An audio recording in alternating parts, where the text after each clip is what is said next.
Welcome to the INFOWARS Nightly News. I'm David Knight. It's Monday, May 11th, 2015. Here are our top stories. Tonight, vaccines kill and maim children in Mexico. And what really happened in the bin Laden raid. That's next on the INFOWARS Nightly News. Well, former Navy SEAL reveals that he is the man that killed Puff the Magic Dragon. He promises he did. But the other witnesses, their helicopter blew up and the families think they were killed, so the Navy SEALs. Today, Pulitzer Prize-winning author Seymour Hersh revisits the story about the killing of Osama bin Laden. Of course, he hasn't believed this from the beginning, neither have we. In an article on the London Review of Books, he says the killing was a high point of Obama's first term and a major factor in his reelection. Yes, of course, it was actually scripted and served up to the voters by Sony, releasing Zero Dark 30 just before the election. And then he goes on to say the White House story might have been written by Lewis Carroll. In other words, it's like something straight out of Alice in Wonderland. And here's how he sums it up. He says, high-level lying, nevertheless, remains the modus operandi of U.S. policy, along with secret prisons, drone attacks, special forces night raids, bypassing the chain of command, and cutting out those who might say no, and I guess that is to any and all of this. Now, in other details, we reported on this today on this story at Infowars.com. Paul Joseph Watson writes, he says, on the subject of the Navy SEAL raid that supposedly resulted in the death of al-Qaeda terror leader, Hersh remarked, nothing has been done about that story. It is one big lie. Not one word of it is true. He added that the Obama administration habitually lies, but that they continue to do so because the press allows him to get away with it.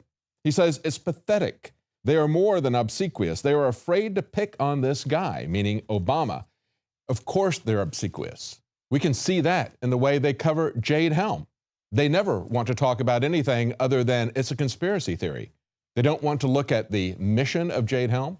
They don't want to consider what is behind this or what the proper role of the military should be, whether we should be having these kinds of exercises in public places of this scale. What should the mission of the military be? Well, we should just be quiet and do whatever the government says. That's what you're going to get from the establishment's press.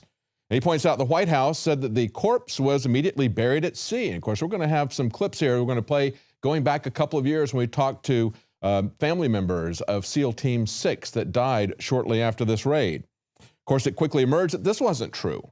Numerous analysts have claimed that bin Laden had in fact been dead for years, that the raid on his alleged compound in Pakistan was little more than a stunt. And we're going to play a clip from Steve Pachinik, who talked to Alex Jones about this very issue today. Also, he says the narrative and the timeline of the raid has changed multiple times. We see Situation Room photos showing Obama watching the raid live, when in fact there was a blackout on the live feed. And why were neighbors in the immediate area surrounding the compound said that they were absolutely certain they had never seen bin Laden and that they knew of no evidence whatsoever to suggest that he lived there. Yes, it is very troubling, and Hersh concludes by saying this, the Republic is in trouble. We lie about everything, and lying has become the staple. Absolutely. We are not allowed to know anything from the government. When they do condescend to tell us something, they obviously lied to us about it. Just as we saw with Jade Helm, the very first thing the government did was to deny that they had any knowledge whatsoever of the slides. Then they came to Bastrop to explain the slides that they had denied existed. Let's go back to this bin Laden death, though. Going back to a clip from May 2011, we have Alex Jones talking about this in an article, Flashback Proof that bin Laden's death was another government lie. We've embedded that, and of course, we're not going to play the entire clip there, but you can look at that yourself, see what we told you 4 years ago. So we point out bin Laden was a strawman villain. He was connected by Western military intelligence apparatus to take the blame for the orchestrated terror that was scripted and carried out by globalist allied factions. The phantom Osama bin Laden was a skeleton key that opened the door to foreign intervention in the Middle East or anywhere else that al-Qaeda might be or might be claimed to be. The motive is simple. Ever-expanding wars for the military-industrial complex and the often more lucrative periods of reconstruction. In other words, break down the nation and then rebuild it. Now, shortly after the raid that killed Osama bin Laden, Alex Jones went on. This was back August 6, 2011. He wrote this. He said, AP sources are reporting a statistically impossible tragedy for U.S. forces in Afghanistan. That 30 of the 38 NATO forces killed in a helicopter crash on Friday night, more than 20 were members of SEAL Team 6, the covert unit that took credit for killing Osama bin Laden in May. Alex Jones predicted shortly after that raid. Now remember, he wrote that this is an article that was written about 3 months later, but he said at the time the raid happened, Alex predicted that the SEALs would soon be reported dead in a helicopter crash or a staged incident following multiple reports from military sources who have proved accurate in the past, including on-air callers. The SEALs did indeed die during this raid. Now here's a clip that we have of an interview that Alex conducted a couple of days after that with members of the family members of SEAL Team 6 that were furious about the lies that they had been told, the discrepancies that they had been told that their sons had died in the crash. Nevertheless, they could see that they had been in a firefight from pictures that were given to them, yet they were given a book that had no ink in it. Very strange things had happened with these families. They were calling for an investigation at the time. Let's play this clip from a Mr. Strange, whose son was part of that SEAL Team 6 that died. Bin Laden's body was dumped into the water off the northern Arabian Sea after an Islamic ritual that included the ceremonial washing of his body and wrapping in white sheets. They conducted a 50-minute ceremony, and then he gave me a bullshit book with no ink. If your son was killed, Mr. Jones, and they gave you a book with no ink, I was with my mom yesterday. She said, they're lucky Grandpapa ain't alive. He'd be going right through the front doors of that White House to Obama. Trace left 10 days after my son got killed. David, I never stepped foot on a battlefield, Petraeus, who always had a girlfriend, Paula Broadwell. He's going to come in. I want to talk to him because 8 months later, Benghazi happened. He leaves 10 days after my son gets killed. They promote him to the CIA and then Benghazi. Admiral Eric Olson, 2 days after my son gets killed. He's gone. Admiral McRaven gets promoted. General Votel.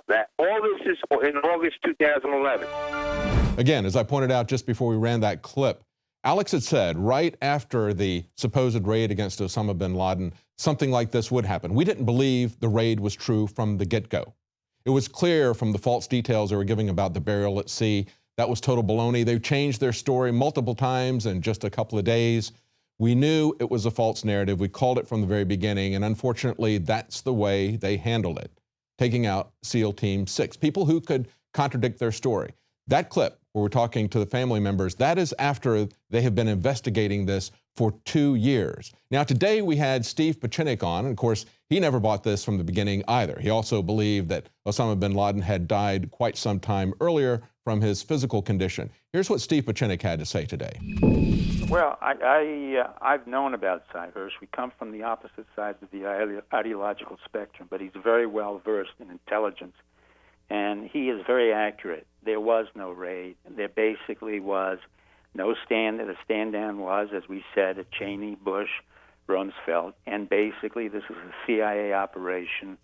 It was run by the CIA and implemented by the CIA, started by Tenet, John Brennan, and what we have is a real problem of credibility in our military, in our political leadership, and in our intelligence leadership. And what this brings out is like the My Lai massacre, the cover-up is major. It goes from Bill Clinton, Hillary Clinton, it goes to Bush Jr., Cheney, Rumsfeld, and Obama.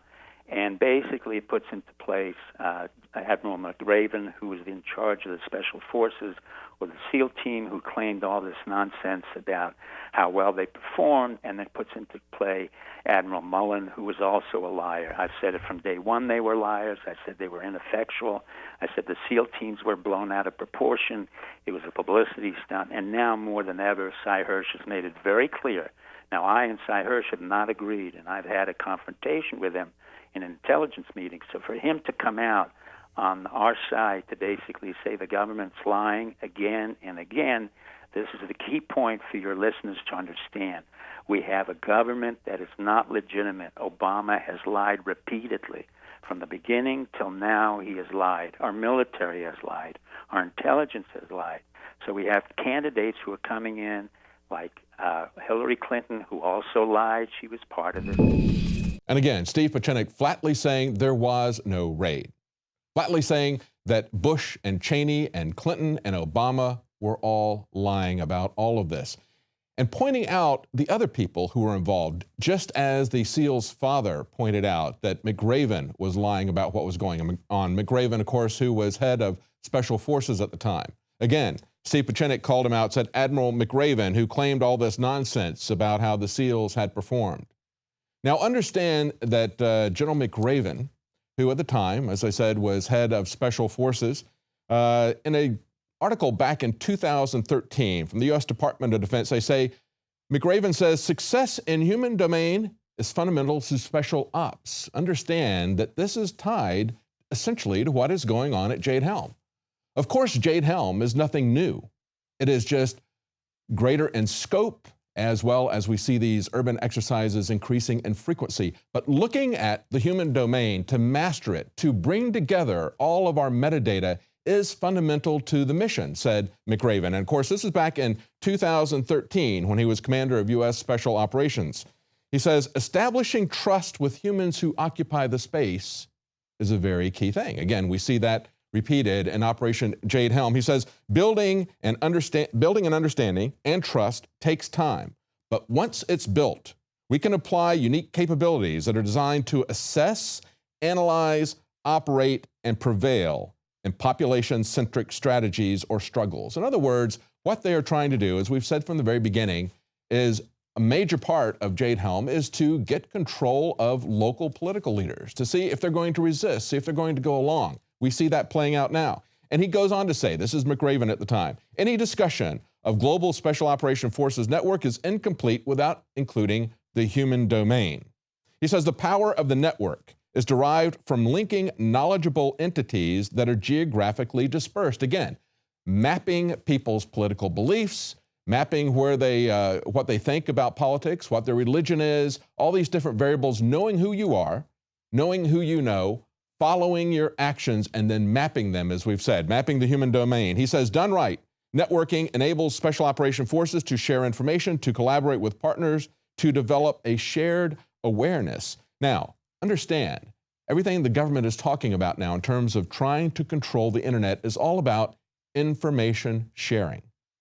When we talked to you at the end of last week about what mastering the human domain means, about the field of human domain analytics, we pointed out that they were very keen on grabbing metadata, which of course we were told by the NSA that was something that was completely harmless. That wasn't anything that they could identify you about specifically. But that's not what they've been doing. And of course, they were lying about that just as they were lying about the Dragnet surveillance. Clapper has been involved in geospatial intelligence, being appointed director in September of 2001. Does that sound familiar, that date? Does that ring a bell? Ever since then, he has been director and been intimately involved being keynote speaker at these geospatial intelligence operations where they are using the military as well as the intelligence community as well as law enforcement to map out the population of the United States. It ties together all of these agencies and it ties it together as a domestic operation. And then consider this quote, which I find to be very chilling. He says, building understanding of the human domain requires boots on the ground, feeding information into the network. That is Admiral McRaven again. Think of this as boots on the ground for the national security state, for the national surveillance agencies, okay? This is what this is all about. For the NSA, for the CIA, for the Director of National Intelligence, they want special forces to operate as boots on the ground. He's concerned that the special forces have gotten away from their traditional role, and that is of sabotage, of nation building, of political psyops. He says there's been too much of the kinetic operations. See, that's what you think of when you're looking at a military exercise. You think this is about guys jumping out of planes or doing what he calls kinetic exercises. No, it really is about mind war, and it's about getting